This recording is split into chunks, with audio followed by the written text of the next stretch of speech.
मैंने पहले भी इस बात का खुलासा किया था कि किस प्रकार से प्रभु श्री राम का मंदिर बनाने के नाम पर करोड़ों रुपए का घोटाला भारतीय जनता पार्टी के नेताओं के द्वारा, ट्रस्ट के लोगों के द्वारा और अधिकारियों के द्वारा किया जा रहा है।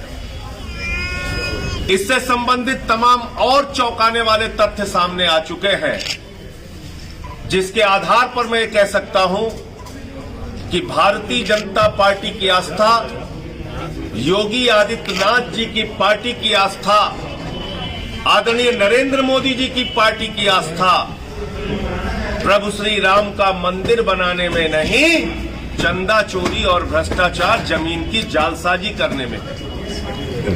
और ये बात मैं क्यों कह रहा हूं आपको बताना चाहता हूं। कल जो तथ्य सामने आया है उसमें भारतीय जनता पार्टी के दो विधायक इंद्र प्रताप तिवारी और खब्बू तिवारी, जिनका नाम है, उनके द्वारा अयोध्या परिक्षेत्र में प्रभु श्री राम के जन्मभूमि के परिक्षेत्र में जमीनें खरीदी गई, करोड़ों रुपए की जमीनें। वेद प्रकाश गुप्ता जो अयोध्या के विधायक हैं, उनके द्वारा 5 किलोमीटर के क्षेत्र में अयोध्या राम जन्मभूमि परिक्षेत्र में वहां पर करोड़ों रुपए की जमीनें उनके रिश्तेदारों के द्वारा खरीदी गई। जो अयोध्या के मेयर हैं भारतीय जनता पार्टी के, ऋषिकेश उपाध्याय, उनके द्वारा जमीनें खरीदी गई और उनका नाम पहले भी जमीन घोटाले में सामने आया था। इसके अलावा अयोध्या के कमिश्नर एमपी अग्रवाल के ससुर, उनके साले, उन्होंने जमीन खरीदा। अयोध्या के डीएम अनुज कुमार झा जो रहे, उनके पिता ने वहां पर जमीन खरीदा। अयोध्या के एडीएम पुरुषोत्तम दास गुप्ता, उन्होंने, उनके रिश्तेदारों ने जमीन खरीदा। अयोध्या के एसडीएम, उन्होंने जमीन, उनके घर वालों ने जमीन खरीदा। अयोध्या के उत्तर प्रदेश के ओबीसी स्टेट के जो मेंबर होते हैं ओबीसी कमेटी के, उसके, उन्होंने जमीन वहां अयोध्या में खरीदा। तो बचा कौन है? विधायकों ने जमीन खरीदा, मेयर ने जमीन खरीदा, डीएम ने जमीन खरीदा, कमिश्नर ने जमीन खरीदा, एसडीएम ने जमीन खरीदा, एडीएम ने जमीन खरीदा। और ये जमीन किसकी खरीदी गई? अनुसूचित जाति के व्यक्तियों की जमीन खरीदी गई। आप जानते हैं उत्तर प्रदेश में नियम है, अनुसूचित जाति के व्यक्ति की जमीन अनुसूचित जाति का व्यक्ति ही खरीद सकता है, यानी दलित की जमीन दलित ही खरीद सकता, कोई और नहीं खरीद सकता। और ये है उसका पूरा खेल, ये है वो कागजात। ये प्रयागराज का रहने वाला रोंघई, ये रोंघई जो स्वयं दलित है, अनुसूचित जाति से है, ये अयोध्या आते हैं, ये कुछ दलितों की जमीन खरीदते हैं और जब जमीन 21 बीघा हो जाती है तो ये अचानक इतने अमीर हो जाते हैं कि ये प्रेमचंद श्रीवास्तव नाम के व्यक्ति के ट्रस्ट को, जिस ट्रस्ट का नाम है महर्षि रामायण विद्यापीठ ट्रस्ट, उस ट्रस्ट को 21 बीघा जमीन 10 रुपए के स्टाम्प पेपर, ये स्टाम्प पेपर है आपके सामने, 10 रुपए के स्टाम्प पेपर पे, अपंजीकृत स्टाम्प पेपर पे, गैर रजिस्टर्ड स्टाम्प पेपर पे, 10 रुपए के स्टाम्प पेपर पे 21 बीघा जमीन ये रोंघई दान कर देते हैं ट्रस्ट को। अब जो महर्षि रामायण विद्यापीठ ट्रस्ट है वो प्लाटिंग का धंधा शुरू कर देता है।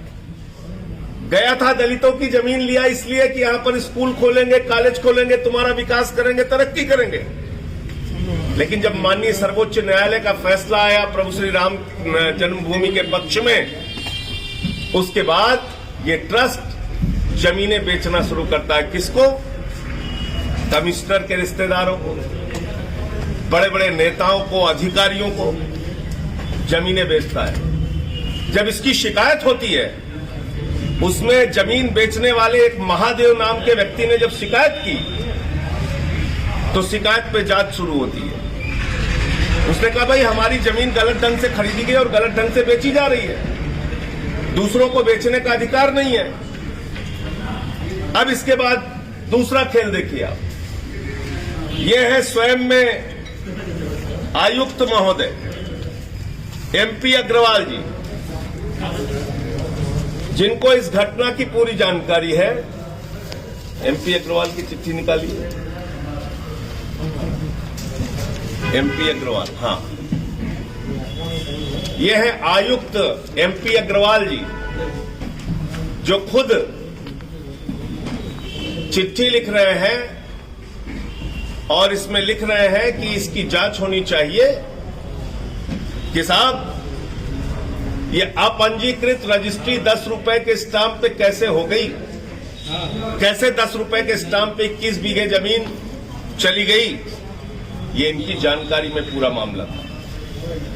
और दूसरा, ये अनुज कुमार झा है डीएम साहब। अब डीएम साहब इसमें आदेश भी पारित करते हैं, ये आदेश पढ़िए, इनके आदेश को मैं पढ़ रहा हूं। 1 फरवरी 2020 का आदेश है जिलाधिकारी अनुज कुमार झा का। ये आदेश में क्या लिख रहा है? परीक्षणोपरांत, यानी कि परीक्षण करने के बाद पाया गया कि प्रश्नगत प्रकरण में तत्कालीन नायब तहसीलदार सदर द्वारा अनुसूचित जाति के व्यक्ति की संपत्ति को श्री महर्षि रामायण विद्यापीठ ट्रस्ट जरिए प्रबंधक श्री प्रेमचंद श्रीवास्तव पुत्र श्री नंद किशोर श्रीवास्तव निवासी महर्षि नगर गाजियाबाद द्वारा लिखाए गए अपंजीकृत दान पत्र के आधार पर आदेश वाद्य संख्या इतना इतना इतना बिना सक्षम अधिकारी के अनुमति के पारित किया गया है, जो कि वैध नहीं है। ये कौन कह रहा है? ये मैं नहीं कह रहा हूं, ये जिला अधिकारी कह रहे हैं। यानी जिला अधिकारी के भी संज्ञान में, कमिश्नर के भी संज्ञान में, और उसके बावजूद दलितों की जमीन विधायक, नेता, भाजपा के लोग, मेयर, अधिकारी सब खरीदने और लूटने में जुटे हुए हैं। और आज जब डीएम के पिता का नाम आया कि डीएम के पिता ने जमीन खरीदी वहां पे, तो डीएम साहब का एक बहुत ही धार्मिक बयान आया। उन्होंने कहा अयोध्या एक धार्मिक नगरी है और अगर हमारे पिता ने वहां पर जमीन ली तो किसी को क्या समस्या है। मैंने कहा अयोध्या एक धार्मिक नगरी है, इसका पता डीएम साहब को तब चला जब सुप्रीम कोर्ट का फैसला आ गया। उसके बाद अयोध्या एक धार्मिक नगरी है और उनके पिता को वहां जमीन खरीदनी चाहिए, वो है बिहार के रहने वाले। ये उनको पता तब चला जब वो जिला अधिकारी बन गए अयोध्या के। इसके पहले अयोध्या धार्मिक नगरी नहीं थी, इसके पहले उनके पिता को वहां जमीन खरीदने की सुधि नहीं आई। लेकिन जब वहां जिलाधिकारी बन गए, जब वहां के खेल में वो शामिल हो गए, जालसाजी के खेल में जब वो शामिल हो गए, तब उनको लगा कि नहीं ये धार्मिक नगरी है और यहां पे हमारे पिता को तो जमीन लेनी चाहिए। ये सब अपने भ्रष्टाचार पर पर्दा डालने की, अपनी जालसाजियों पर पर्दा डालने की जो अधिकारियों की कोशिश है, मैं ये मानता हूं कि आदित्यनाथ जी के सरकार के अधिकारी इसमें निष्पक्ष जांच नहीं कर सकते। माननीय सर्वोच्च न्यायालय के आदेश पर पार्लियामेंट ने ट्रस्ट बनाया है और मैं प्रधानमंत्री जी से मांग करना चाहता हूं कि अगर वो ट्रस्ट भ्रष्टाचार में लिप्त है, अगर वो ट्रस्ट करोड़ों की जमीन की जालसाजी कर रहा है, अगर भारतीय जनता पार्टी के विधायक जालसाजी कर रहे हैं और जमीन का घोटाला कर रहे हैं, अगर आपके कमिश्नर, डीएम, एडीएम, एसडीएम, तमाम अधिकारी वो अगर भ्रष्टाचार कर रहे हैं, जमीन का घोटाला कर रहे हैं, तो इसमें निष्पक्ष जांच तभी संभव है जब सुप्रीम कोर्ट मॉनिटर्ड एसआईटी से इसकी जांच कराई जाए। तो मेरी मांग है कि सर्वोच्च न्यायालय द्वारा गठित एसआईटी से इस पूरे प्रकरण की जांच कराई जाए। अगर ये गहनता से जांच होगी तो सैकड़ों करोड़ के भ्रष्टाचार और जमीन की जालसाजी का सच देश के सामने आ पाएगा। राम राम जपना, पराया माल अपना, ये जो धंधा भाजपाइयों ने चला रखा है, इनका काला चेहरा देश के सामने आ पाएगा। इसलिए सुप्रीम कोर्ट के द्वारा गठित एसआईटी से इसकी जांच होनी चाहिए। और जो लोग भी दोषी हैं इस पूरे मामले में, और इतने मजबूत साक्ष्य मैंने आपके सामने रखे हैं, इन सबको अपने पद से तुरंत हटाया जाए।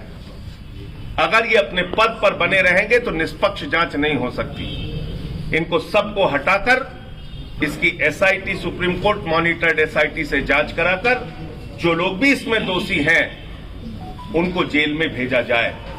उनको सजा मिलनी चाहिए, क्योंकि करोड़ों लोगों ने प्रभु श्री राम के मंदिर के लिए अपना पेट काट के चंदा दिया है। और कानपुर के लोगों ने चंदा चोरों सावधान का बैनर लगा दिया तो भाजपा ही फाड़ने लगे। लोगों ने पूछा, भाई यहां तो आपका नाम लिखा नहीं, बोले हमें मालूम है चंदा चोर कौन है। यह हालत हो गई भाजपाइयों की। तो इसलिए इस पूरे प्रकरण की गहन जांच होनी चाहिए। जो लोग दोषी हैं, प्रभु श्री राम के नाम पर द्रोह कर रहे हैं, जो रामद्रोही हैं, उनको सजा मिलनी चाहिए। मुझे इतनी बात कहनी थी। आपका अगर कोई प्रश्न हो। सांसद जी, प्रियंका गांधी ने आज भव्य राम मंदिर के लिए जुटाया गया संदेह, घालमेल और घपले की बात उठाई है। आपने भी राम मंदिर घोटाले को लेकर तस्वीरें सामने लाई। क्या लगता है प्रियंका जी के पास अब कोई चुनाव के लिए कोई आगे कोई बात नहीं क्या इसके अलावा? आपको मालूम होगा, मैं तो 3-4 महीने पहले से ये पूरा प्रकरण उठा रहा हूं। बाकी दलों को अब सुधार रही है। मैंने तो चंदा चोरी का प्रकरण मैंने तो बताया था किस प्रकार से सुल्तान अंसारी और रवि मोहन तिवारी, जो भतीजा है मेयर का बीजेपी के, वो 2 करोड़ की जमीन खरीदता है कुसुम पाठक और हरीश पाठक से, और 5 मिनट के अंदर वही जमीन 18.5 करोड़ रुपए में ट्रस्ट को बेच देता है। और चंपत राय जी उसको खरीदते हैं। 16.5 करोड़ रुपए 5 मिनट के अंदर कमाया गया। 3 करोड़ 30 लाख रुपए 1 मिनट में कमाया गया। जब कोरोना की महामारी में लोगों के घरों में जान जा रही थी, भाजपाई माल कमाने में जुटे हुए थे प्रभु श्री राम के मंदिर के नाम पे। ये तो पूरा सच मैं पहले ही सामने कर चुका हूं। उसमें तो अब तक गिरफ्तारी होनी चाहिए थी। हल्ला मचा रहे थे, संजय सिंह पे डिफेमेशन करेंगे, मुकदमा करेंगे, सूली पे चढ़ा देंगे, फांसी पे। 21 मुकदमा किया, इसमें नहीं कर रहे हैं। करो ना मुकदमा। मैं सारा कागज माननीय न्यायालय के सामने रखूंगा, जिससे पता चल सके। और मैंने एफआईआर के लिए अयोध्या में भी एप्लीकेशन दी है, 156(3) का मुकदमा भी किया है, लोकायुक्त में भी पूरे प्रकरण की शिकायत की है। इसमें कोई बचेगा नहीं, क्योंकि कागज मरता नहीं, कागज जिंदा रहता है। आज ये सरकार है, कल को ये सरकार जब बदलेगी जाएगी तो निश्चित रूप से इन सारे मामलों में कार्रवाई होगी।